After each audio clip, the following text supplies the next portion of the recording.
Good morning. Welcome. I'm Lisa Natoli. Welcome to A Course in Miracles Friday morning.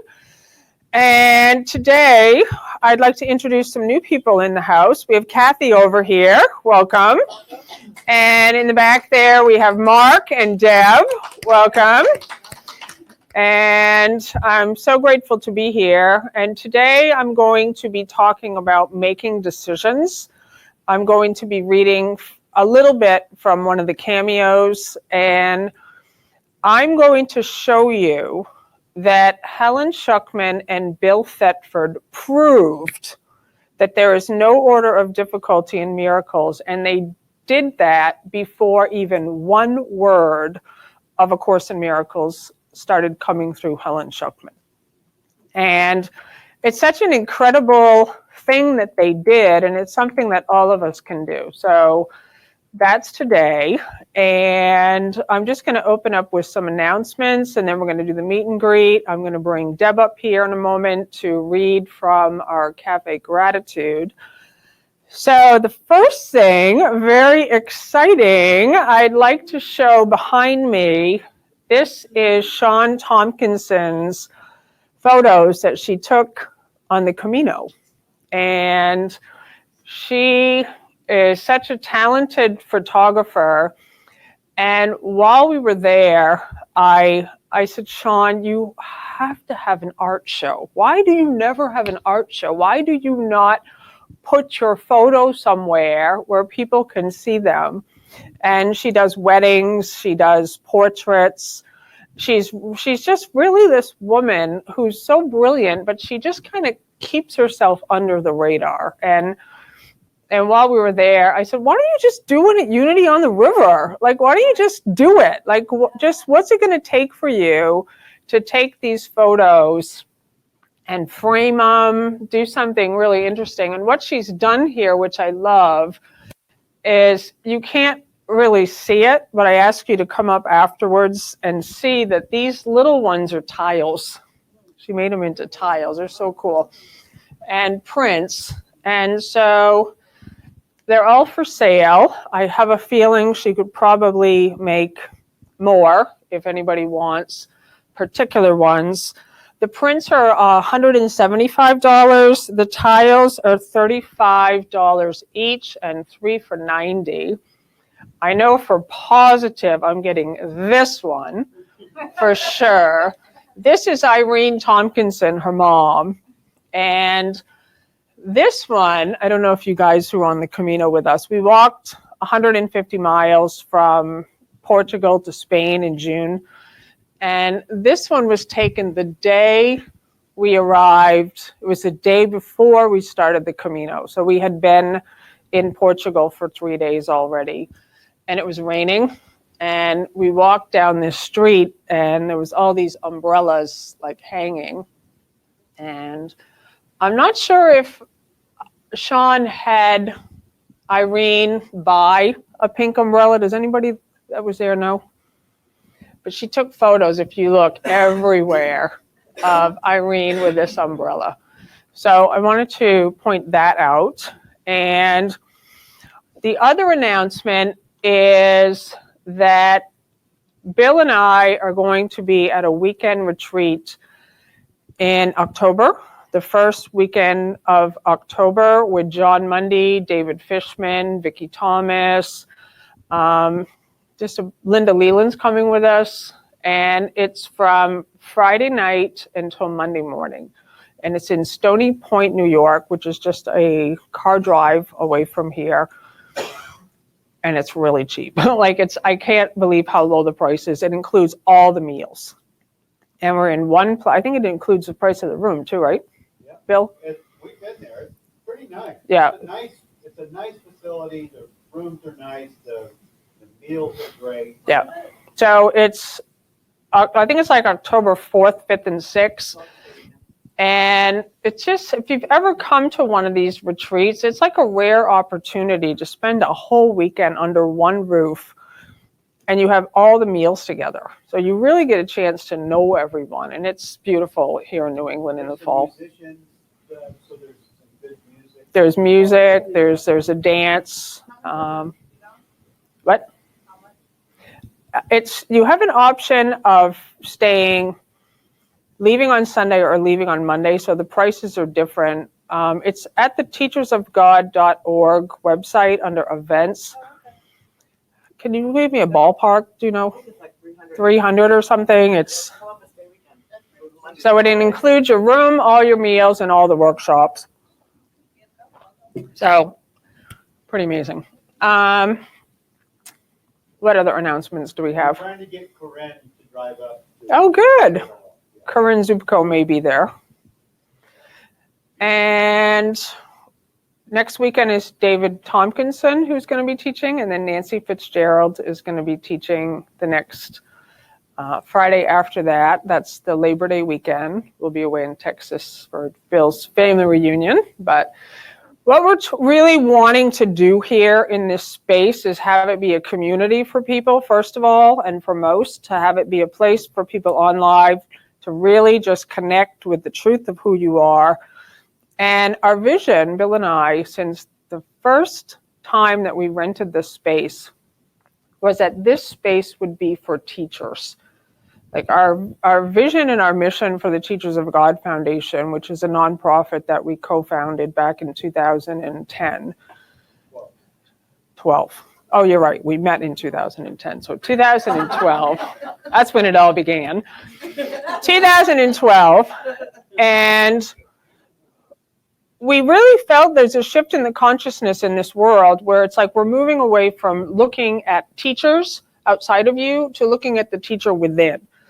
And when you connect with the teacher within, it starts to come through. And so we wanted to have this space to be a space where people could start stepping forward because it's one voice. The message is one message coming through all these different expressions and personalities, but it's the same message, right? And so we were always very clear that we didn't want people looking, for example, to me as the teacher or to Bill as the teacher, that this would be teachers, individuals around the world recognizing their true identity as love, as light, as joy, as Christ, as the presence of God, and then allowing that to come forth. And so the space has changed a lot over the last couple of years, and I'm very grateful for that. And one Friday a month, we're going to do group teach. So group teach is where anybody who would like to express a message for approximately 10 minutes, it's a great opportunity. Like I loved hearing all of you who went the last time. Like it can feel scary, right, to come up here and begin expressing your transformation. And there's no right or wrong way to do it. And so if anybody listening that wants to come here and fly here, you're welcome to come here. There's a Marriott right down the road. And we have more comments of people appreciating the community involvement. Yeah. Bill's saying we have a lot of comments, more comments of the community involvement that people love. Yeah, I don't think so. Okay. So I'd like to now ask everybody to rise. We do meet and greet, and we just honor the Christ in everyone with a namaste, a hug, a kiss. I love you. Today lunch day. Thank you. Everybody, this is Sean Tompkinson, gorgeous photographer. Are these tiles going to be available if duplicates want to order them? Okay. Thank you. Okay, and every week we do a reading from Cafe Gratitude, and this week I have invited Deb to come up and read today's quote and saying. Give a warm welcome.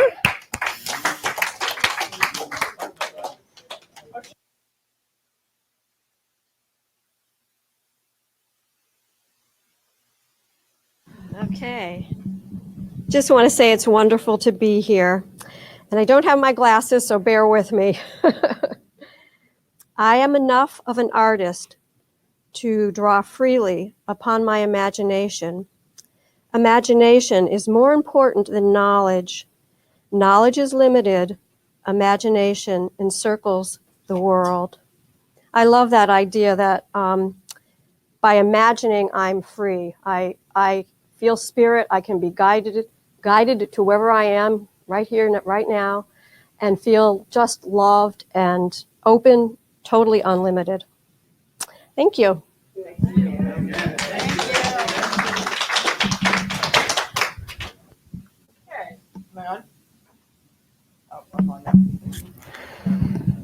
Okay, so I'm excited to be here. We're going to be talking about making decisions, and I am going to just tell a little bit of a story to start about Bill Free's teaching last week, which was awesome. And Bill talked about the section from A Course in Miracles called Rules for Decision, which is from chapter 30, called The New Beginning. And Jesus gives some steps that you can take to have the kind of day you decide for every single day. That's amazing, right? And so we've been talking a lot about that idea. And I used to think that that idea meant that I could think about all the things I want. And he even says that. Think about the things you want to happen, the way you want to feel, and tell yourself that there is a way that very day can happen just like that. And the outlook starts with this: today I will make no decisions by myself. So you're acknowledging that you're not alone, that there is a guide. In chapter 30, it calls itself your advisor, and that you and your advisor are making a decision to have a certain kind of a day. And like I said, I used to think that meant that I could manifest things, that I would think, well, I want more money, and I want this to happen, and I want that person to do this, and I want that person to stop acting so crazy, and I want, all these kinds of things. And it doesn't mean that. It means that you're going to become very intentional at the beginning of the day. And I'm going to talk about that today. And you are not going to forget your intention. So who here this morning, before you got out of bed, decided upon the day you want to have? Who was intentional? Very good. Good. And most people are not. Like, most people get out of bed, or not even get out of bed first. You wake up and the mind is already in yesterday and tomorrow. It's already thinking about the past, and it's already thinking about the future. But when you make it a decision, we're making decisions now, we're in mind training now, like you're recognizing that you have the power to choose your emotions. You have the power to not just blurt stuff out of your mouth. So you may not yet be advanced enough to control your thoughts, but you are advanced enough to control that they don't come out of your mouth, right? You can at least make that step. And so that, what? After a while. After a while, that's true. And so that class was on Friday. I encourage everyone who didn't see it to go to the Teachers of God YouTube page. And Bill just gave this great talk on awareness and being the blue sky, watching all the thoughts that you have in the events pass you by, like passing clouds. And so we woke up on Saturday morning, having coffee, and we were talking about how it says in there that you don't make decisions alone. And I said, well, I'm not sure if that means, and Robert Perry says that this means you make the decision with another person. And we talked about that. I said, I don't know if it means that. I think it means you make no decisions alone. And he's talking about your inner advisor. But I said to Bill, I'm totally open to being wrong about that. So let's do it together. So we'll together as two people making a decision to decide for a happy day. So this was on Saturday morning last week. And we decided to go up to Portland, Maine, and we have a camper up there, and I have a wedding ring that needed to be resized, so I dropped that off at the jeweler. And en route, on the highway, Saturday morning, there's a noise and in the car, and I heard it. I just thought it like, what is that us? And then Bill said, we're in the fastest lane, and there's 4 lanes, and there's a lot of traffic out there. And Bill says, I think that's us. And he starts pulling over. And at first I thought there's a cop behind us. I thought he said, I think that's us. And I was like, oh no. Okay, but I've decided to have a happy day. So if I'm getting pulled over by a cop, that's okay too. I've decided I'm having a happy day today, no matter what, right? So then I realize he's talking about the sound. So he pulls the car over, and we have a flat tire. And so it's like amazing how you would think a flat tire on a busy highway would not be part of a happy day, right? But it is, totally. So Bill's like, all right, yep, we've got to put a new tire on the back on this thing. So he's putting the spare on. I'm outside the car now, just remembering who I am. That's like, right? Like, okay, I'm having the best day ever. What? Stuff out of the trunk so you can get He pulled everything out of the trunk, so we're kind of cleaning the car while this is all happening. And what a beautiful demonstration to remember that I set the day before the day began, and I'm having exactly the day I wanted. Exactly. It's happening exactly the way I wanted. I wanted to remember my true identity. I wanted to have a fun day. I wanted to see God in everyone. I wanted to extend love and joy. I wanted a day devoted to miracles, right? I was having it. A flat tire does not change that day, right? Now, it changed what we were going to do, because now we have to get to a tire shop. Like now that becomes a very pressing matter now. So we found out, okay, there's a tire shop up in Portland where I had bought the tires originally. And we drove up there. It's 9 o'clock in the morning. And the guy said, okay, it's going to take a little bit. You can leave the car here. We went into the shop next door at BJ's. And it was like you land in God's grace. It's not like it comes to you because it was something outside of you. It was always present. But when you connect with it, it's there. And then I think the tire was going to be $250, but then we had insurance, so it was $100 or something. It's going to be $150. Yeah. We had road hazard, so it went down to $75. We had it, and as we were leaving, the guy goes, I really like you too. And I'm like, thank you. We really like you. Like, okay. And so we drove away laughing. Like, how awesome now that we have found the source of our power, and nothing can ever take it away, ever. Can I get an amen? Amen. And so, to me, this is the mind training. Like that we stop trying to make the day go the way we want it to go, and we let go of all idols.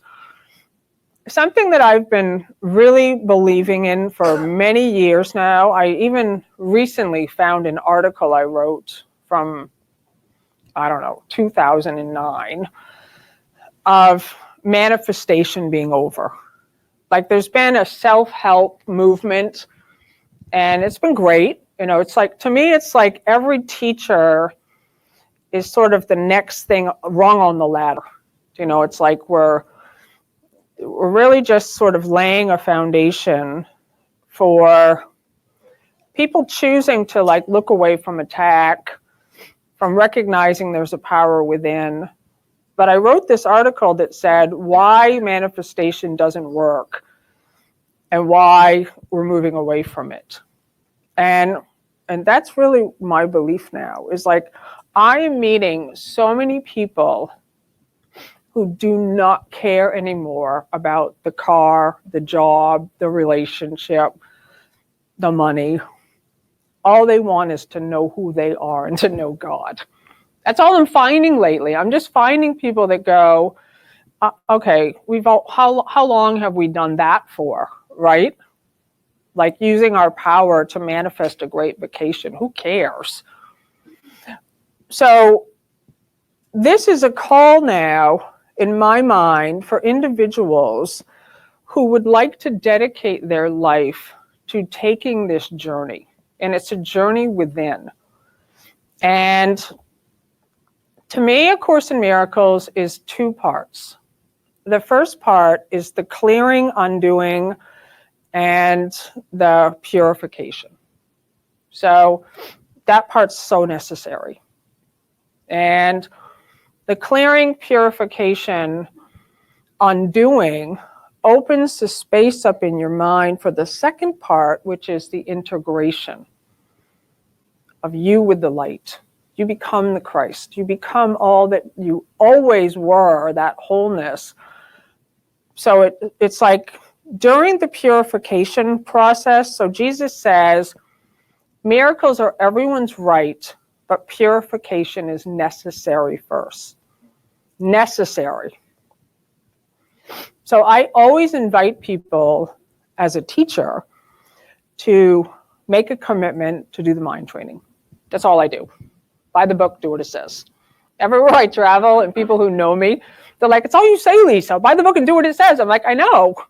Because it's so necessary to train your mind to see where you're still holding grievances, where you're still judging others, where you're judging yourself, and having a willingness to let it all go, to see where you're still depending on something outside of yourself, and to just take the journey. So the first part is like excavation. And there's so many amazing things in A Course in Miracles that tell us how to do it. So I'm just gonna talk a little bit about what I've been doing for the last 30 days. And I didn't expect to talk about this, but here it is. About 30 days ago, I opened up A Course in Miracles randomly, and it opened up to the review lesson 6, which is right after lesson 200. And the way the Course in Miracles is broken up, it's a 1-year training program. It has workbook lessons you do every day, and then it has review lessons after a certain number, like 50 or 20. So the first one is the first 50 lessons. There's a review. Every day in the review, you just kind of review a couple of the lessons. So this review is reviewing the last 20 lessons. From lesson 181, I trust my brothers who are one with me, up until lesson 200. And you do 2 lessons a day. And what the review says is that this review, the next 20 days, contains the entire curriculum of A Course in Miracles, if understood and practiced. And I was like, really? Oh, that's cool. Okay. But it made me want, and what it says in there is that for the next 20 days, you are not going to let one idle thought go unchallenged. So you're in the mind, you've already been in the mind training now for 200 days by the time you get to this review. So hopefully, if you've been doing it and you've been sincere about it, you've already gotten to the lessons that talk about identifying your attack thoughts and replacing them with the truth. That's the entire formula that's given in A Course in Miracles. Is become aware of what you've been unaware of. Become aware of how you're attacking, of how you're holding grievances. Become aware of the thought and the belief, and do something about it. That's it. Listen, learn, and do. So you're not just identifying the grievance and saying it's an illusion. It doesn't say to do that. It says identify the belief. I'm a body. It's a belief.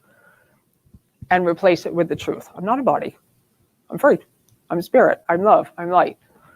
And you start to have this as your practice, where you're catching all of those thoughts.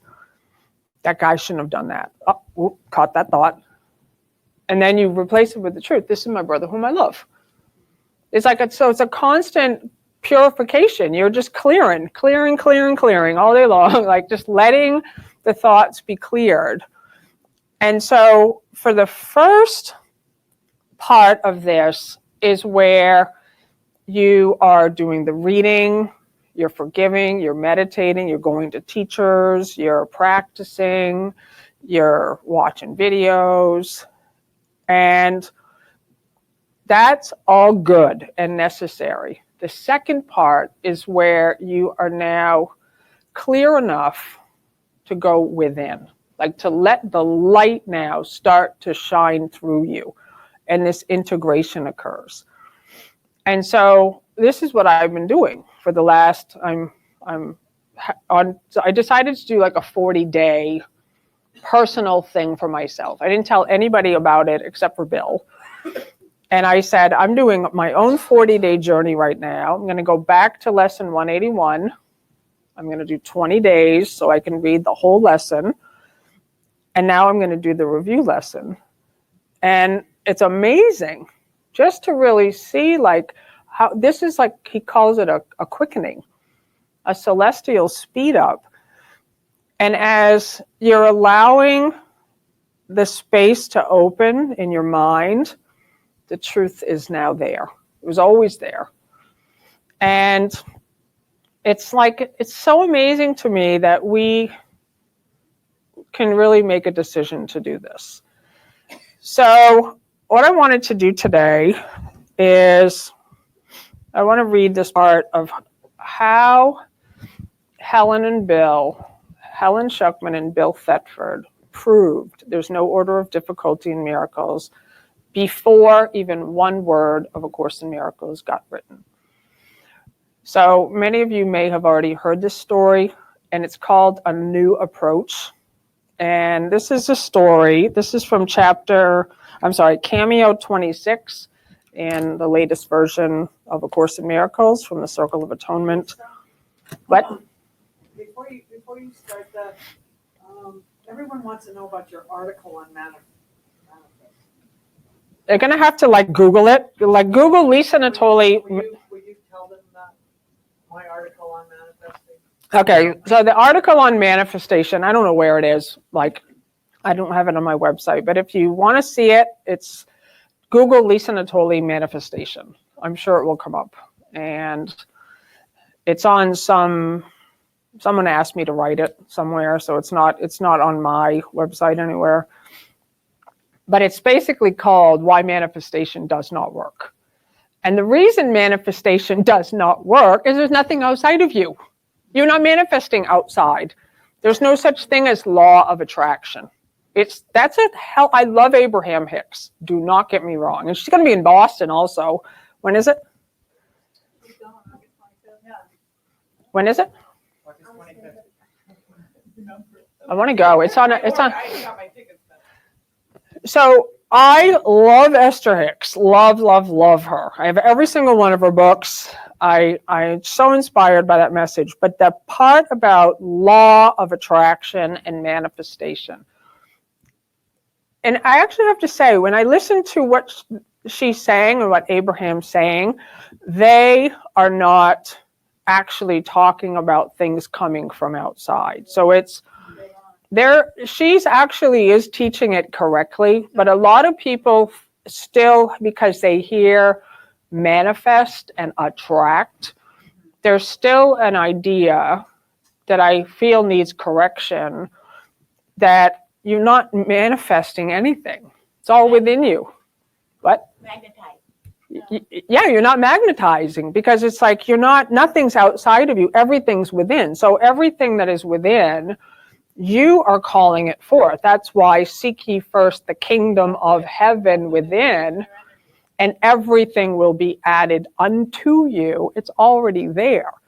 So it's actually, this is why law of manifestation doesn't work, is because that's why the whole idea of thinking there's a God outside you doesn't work. It's like that's separation. Like, there's a car I want, there's a job I want, there's money I want, and it's not here. Like, it's somewhere else, and I have to bring it to me. And then try to control it. What? And then try to control it. And then try to control it. Careful.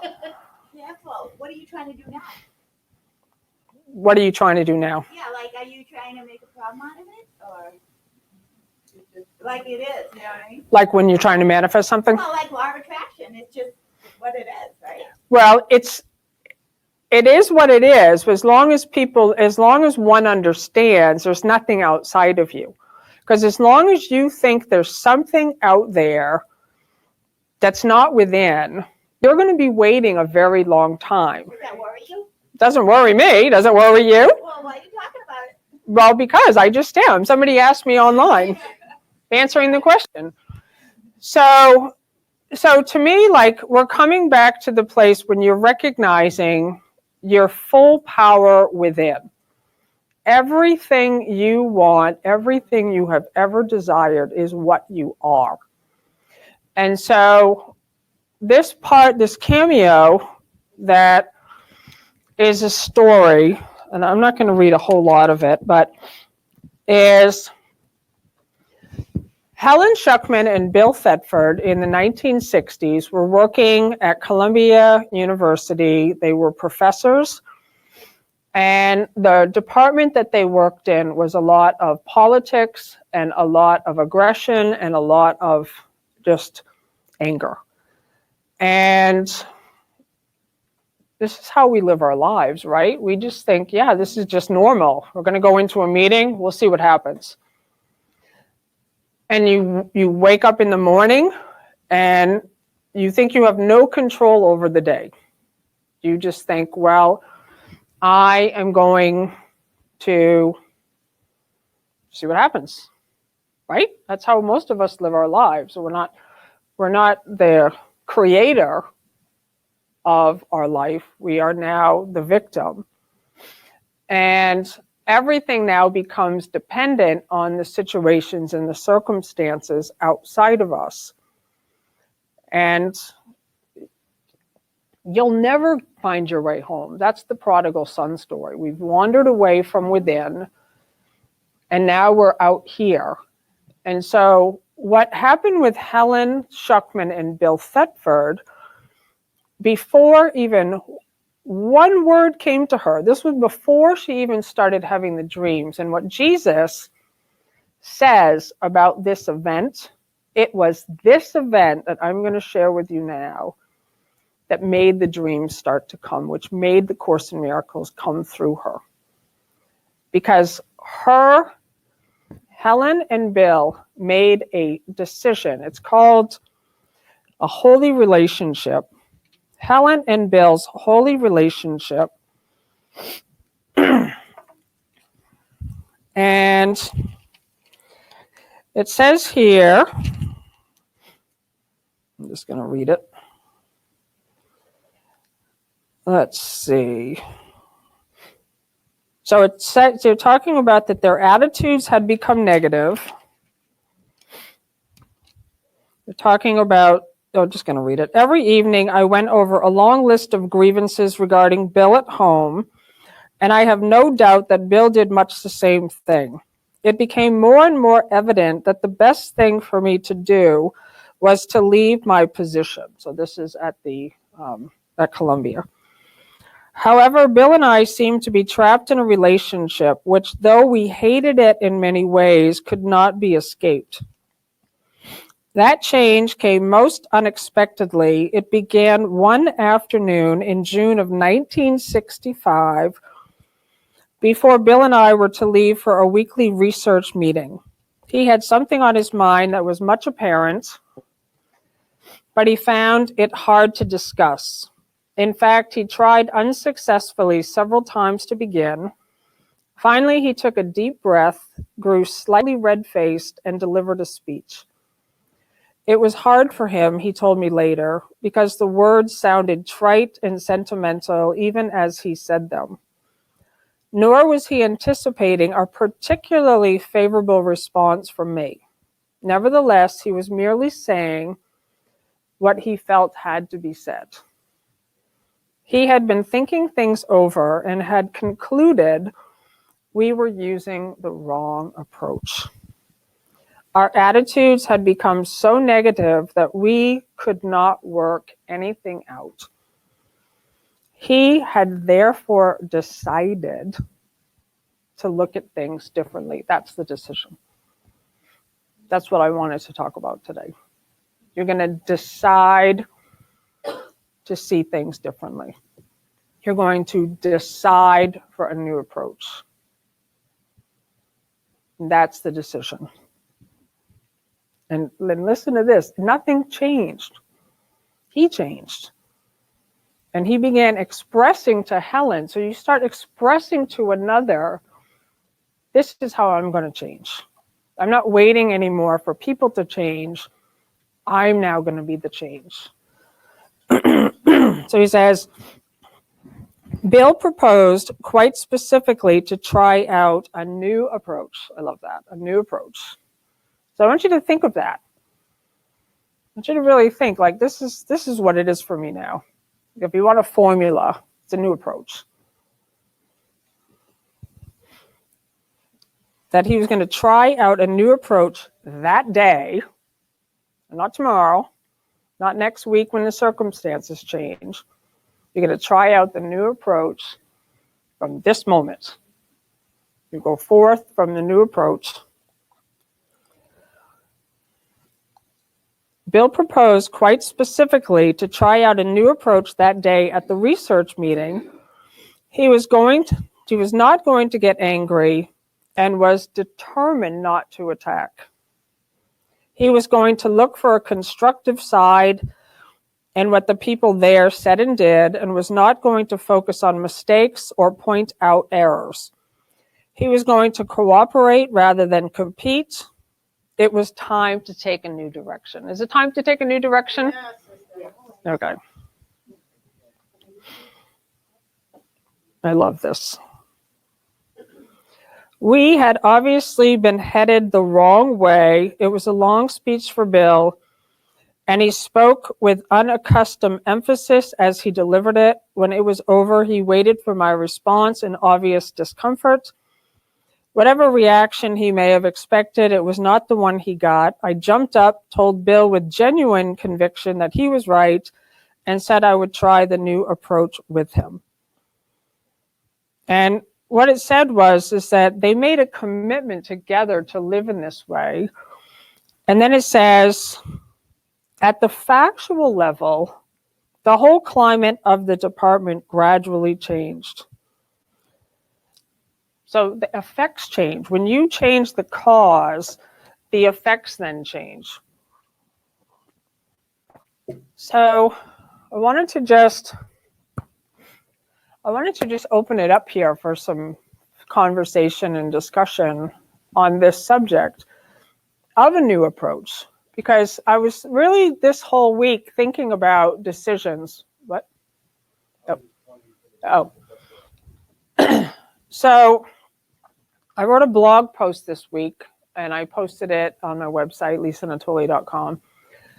And when you are sleepwalking, and that's really what we do as humans, like we're sleepwalking. We think we're awake because the body's moving and there's action.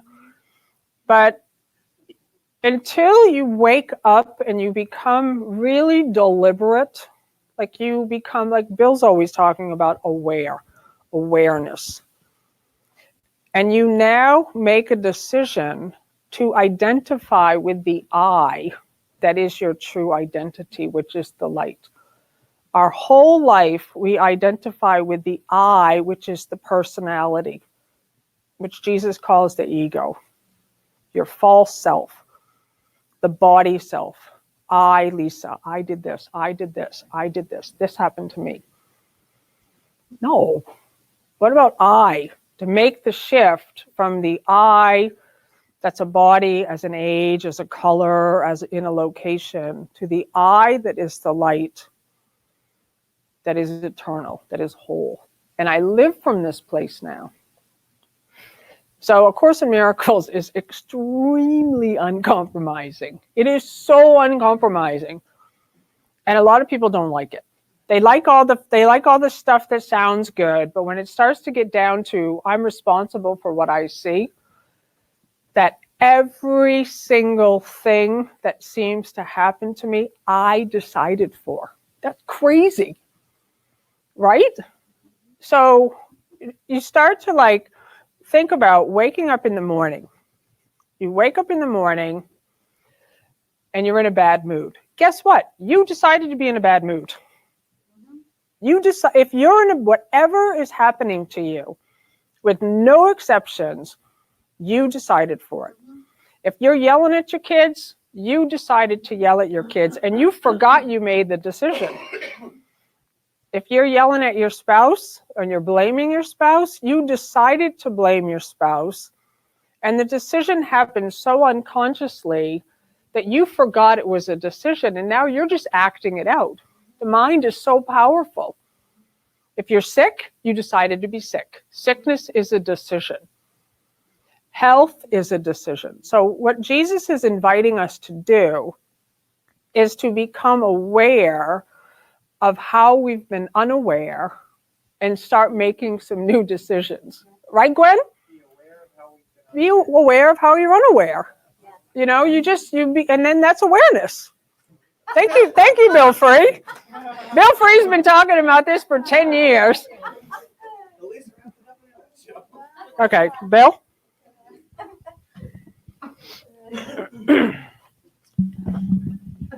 I love the way you presented all of that, because it is that simple. It's that simple to shift.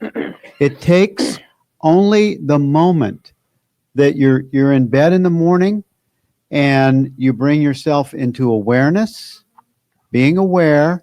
Now you've clicked into the presence of your I am. You've clicked out of the person identity. What am I going to do today? Blah, blah, blah. You start the story. You click into that I am.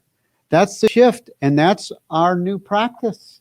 And when we start doing that, pretty soon that becomes our all the time experience. Mm-hmm. It's a new habit and Jesus is always talking in the Course about making a new habit. Yep. Making a new habit. He talks a lot about developing a new habit. And that's why I'm stuck on awareness. Why? It's my new habit. It's my new default. Awareness. Awareness brings you into the recognition of the self I am. And it helps you to recognize when you're not acting or behaving as the I am, you're in the person identity. Yeah. You've made that, the ego, your guide. Yeah, thank you for that. Beautiful. Thank you. You know, I love seeing all the comments and the emails that we get. I love reading all the comments that I see on the Facebook groups, because people are practicing now.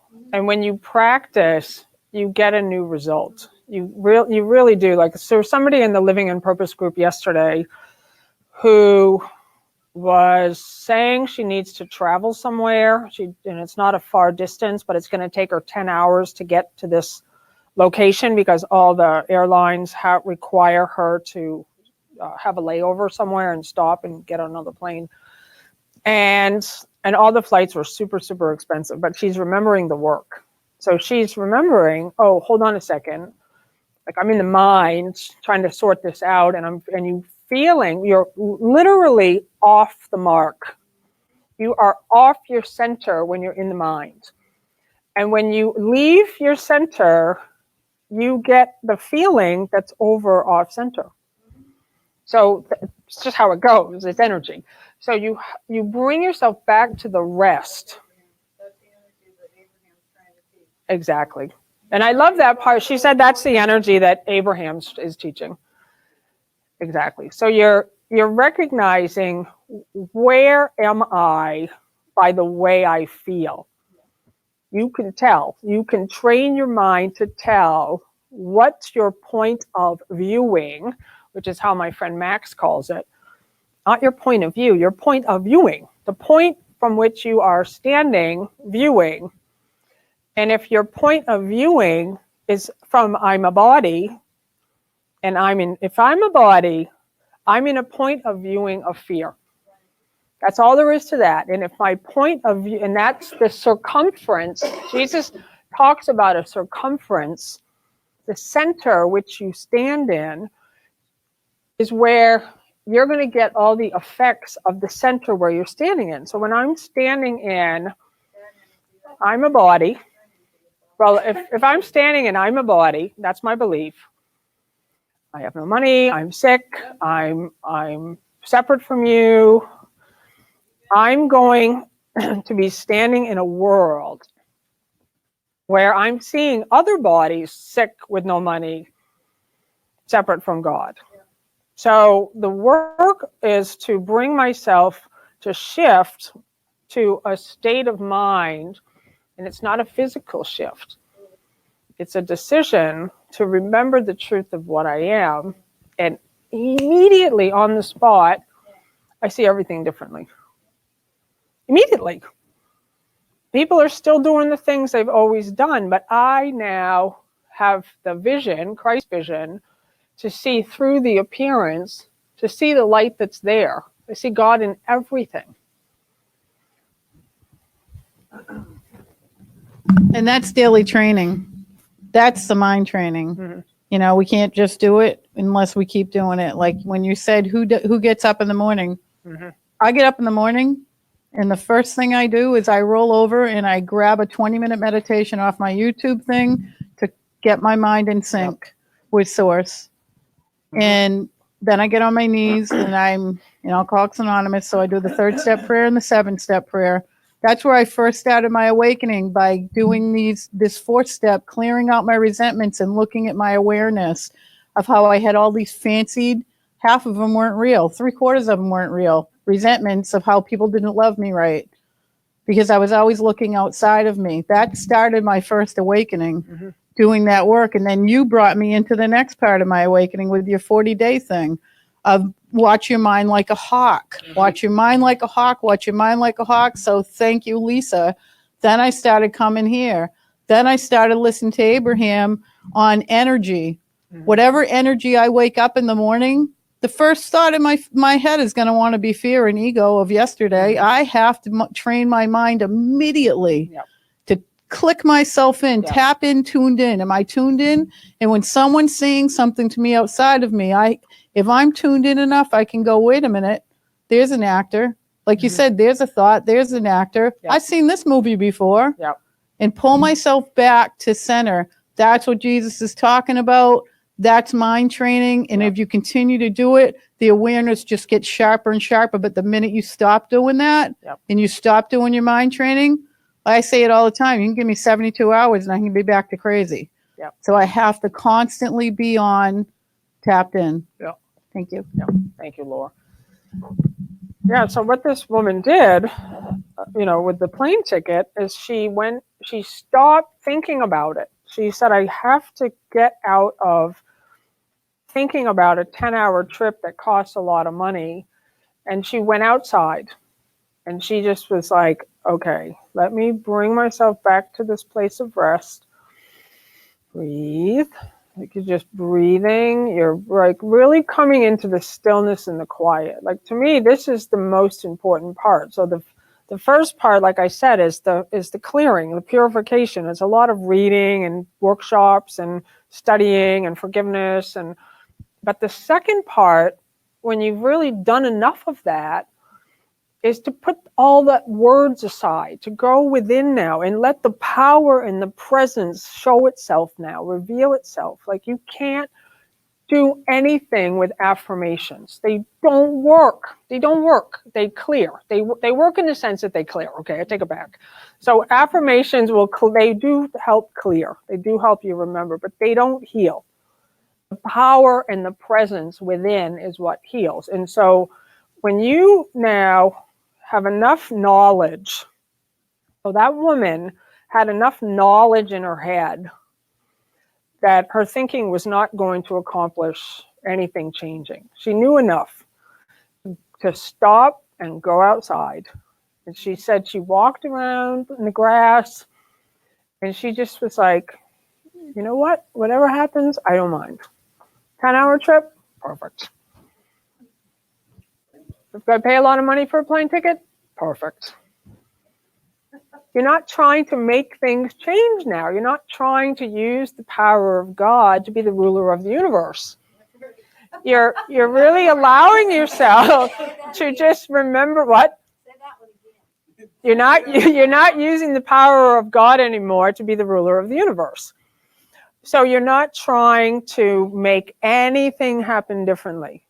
If you're going to have only one goal, let the goal be to remember your true identity. That should be the goal of all your seeking. To remember God, to remember love, to remember your wholeness, to remember you're one with your brother. Get chills. Because that's all there is. And once you have reached that awareness, the power then starts to move everything. It moves the illusion. That's the place you want to be. So you let all your dedication be to do the clearing work. If there's any grievances you're holding on to, any person who you've not forgiven yet, let that be your dedication. To say, I don't want to hold on to one thing. Not one thing, because this is what I came here for. I came here to remember who I am. I came here for this. You came here for this. And then the second part, like I said, is the stillness. It's like, okay, that's why Jesus says in the Course, God takes the last step. I don't take it. I took all the steps. Our step is the readiness, the preparation for the power to come through. I don't make the power come through. I just get out of the way. So the reason why, if you're not seeing miracles, if it seems like there's an order of difficulty in miracles, it's because you're still blocking somewhere. You're not guilty for that, but just know it. And then you say, okay, I don't want to do that anymore. I don't want to hold myself in judgment. And so what she said, this woman, was she said she was out walking. She was like so happy. She was like, oh, good, yay, going on a trip. It took me 10 hours to get there. Like she wasn't doing that, but that's what I was imagining. Like she was okay with it. And then while she was outside, a voice, that's a voice that you start to hear when you're no longer resisting, said, check JetBlue. So she was like, JetBlue. And that's not on Expedia. And that's where she had been looking. And there on JetBlue was a direct flight for super cheap. So that's what happens. Like this is an illusion. And when you get yourself connected and plugged in with the power you are, the illusion disappears. But when you're trying to change the illusion, you're resisting. Don't try to change the illusion. Don't try to make anything be different. You just remember the peace. The goal of this course is peace.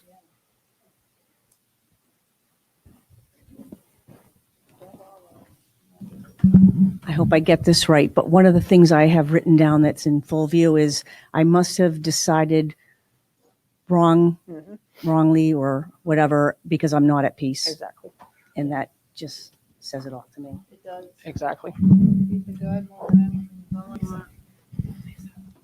So, and that's it. Like, I must have decided wrongly because I am not at peace. So you can always tell where you are by how you feel. And what the goal is. I'll come up and see you for a minute here. Perfect. Is this on? Okay, I'm going to come up and get on camera. When you were talking earlier, intention, and this is something, first of all, I want to say that my body birthday is in April of 1959. My spiritual birthday is in August of 2014. So 4 years of doing this stuff. And when Lisa was talking about intention, maybe subconsciously I do this, but all of a sudden it just like zinged right in my head. A lot of times when we think intention, you wake up, what's my intention? Oh, I'm going to do this, I'm going to do that. I just realized intention is like, no matter what, you're going to be happy. You're going to be peaceful.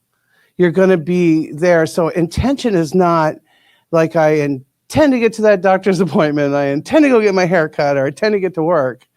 It's about that. And when you're talking about how stuff just kind of starts seeping into your life, I work in a power plant with all men. I'm the only woman with all men. And I tend to be kind of the sounding board. Like, they'll call me up with a lot of stuff. And I'm also in a union. So I'm a steward in the union. So it's kind of like, if you got a problem, call Becky. So I get, like everyone's mad or something when they call. So last Sunday, I got a phone call from our actual steward in the plant. And he was mad and upset, and he was talking. And I was trying to like interrupt him. And finally, I just went, pause, let him say what he has to say. And then like, okay, well, this is, instead, I was trying to fix, and I'm catching myself all the time. Stop fixing. And even if you're trying to make someone feel better, you're trying to fix. And as a steward, so you kind of like, I'm on that sort of thing, like, how do I steer for, I just think, oh, I wish they just wouldn't be so mad. I wish they would just remember who they are. And, because he says to me, well, why are you so happy today? And I'm like, well, and I'm like, How dare you? yeah, I'm like, well, I'm at work and things are going really good. And I have my Course in Miracles book on my desk, and I was watching a YouTube video, and I'm getting paid. So anyway, I just want to say that it seeps in when you don't expect it. And that's what I really, really love. And so that's what I got to say today. That's awesome. So that's it. I just want to get that. Thank you so much. Am I on? You're on. There you go. I love that. Thank you so much, because that's, so often we think we have to do something, and Jesus keeps reminding us, like, all we have to do is remember who we are, and the light does everything. Then you're told if you have to do something. So one of my favorite ideas in A Course in Miracles, because I was a previous doer.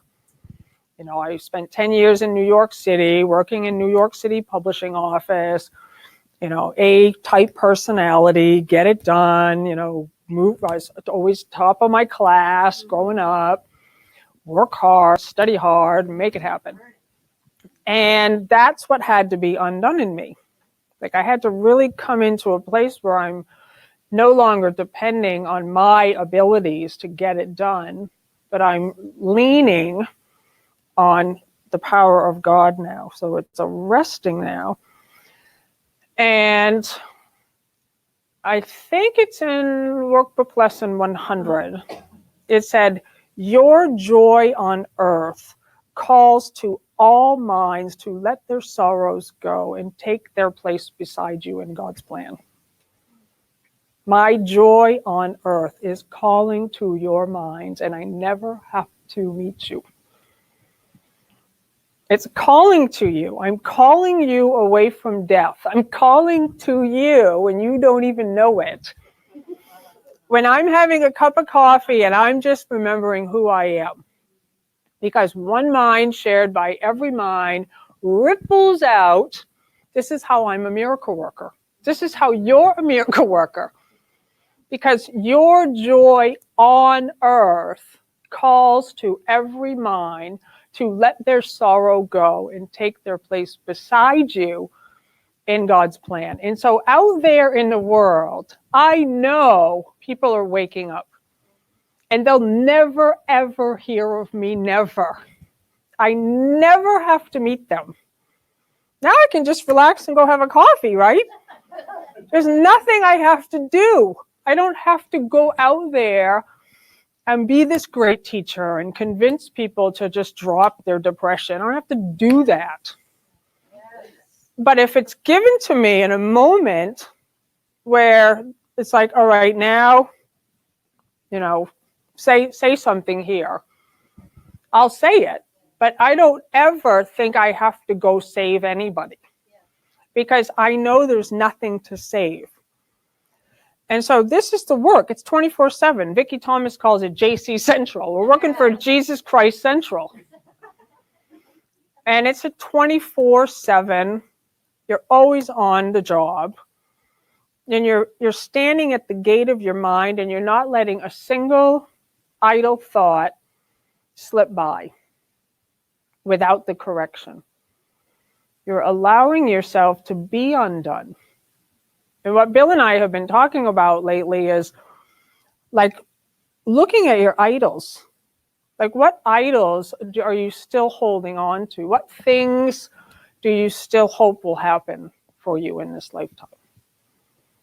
And are you willing to let them all go? I love you, Jane.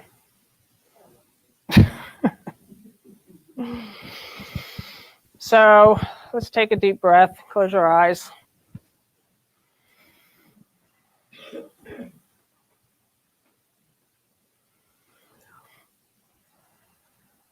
And we thank you, Father, that we are here remembering the truth of our identity. Your love surrounds us. You are beside us. Breathe.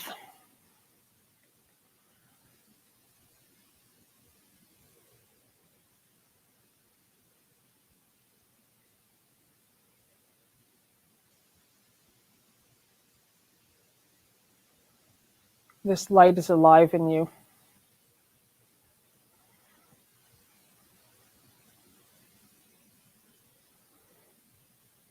This light is the healer. This light knows where you're going. And now we make a decision to work with this light. And we send it out before us. And we are now in collaboration with this light that we are. And we are listening to it. We're talking to it. We're letting it speak to us. And it's smoothing out the path. It's lighting the way for us. We don't have to know where to go, what to say, what to do, because this light goes before us. Breathe.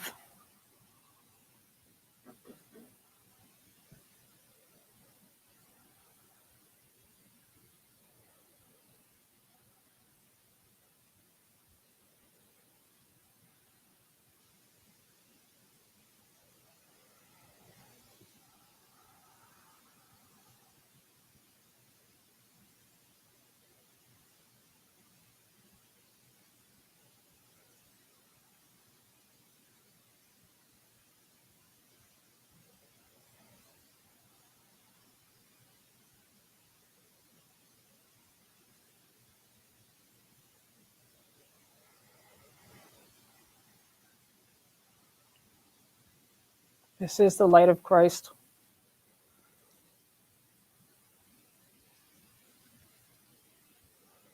This is what you are.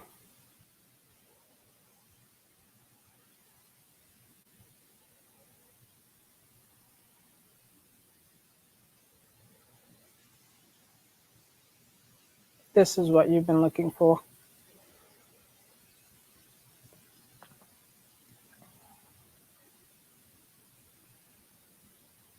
And now you found it.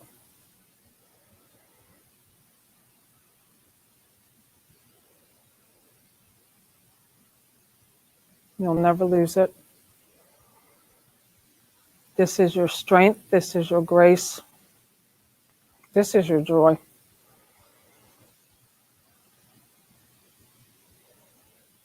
This is the light that unites you with everyone. It unites you with everything. Breathe.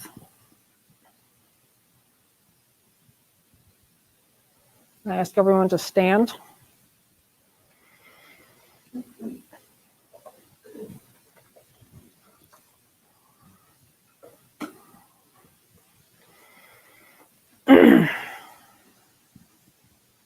Just extend your hands.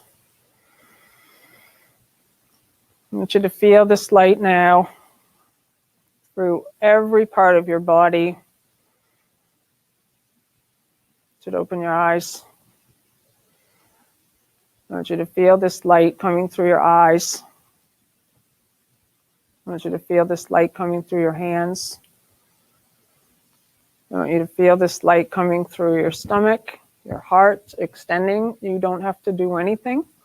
It's just happening. Breathe.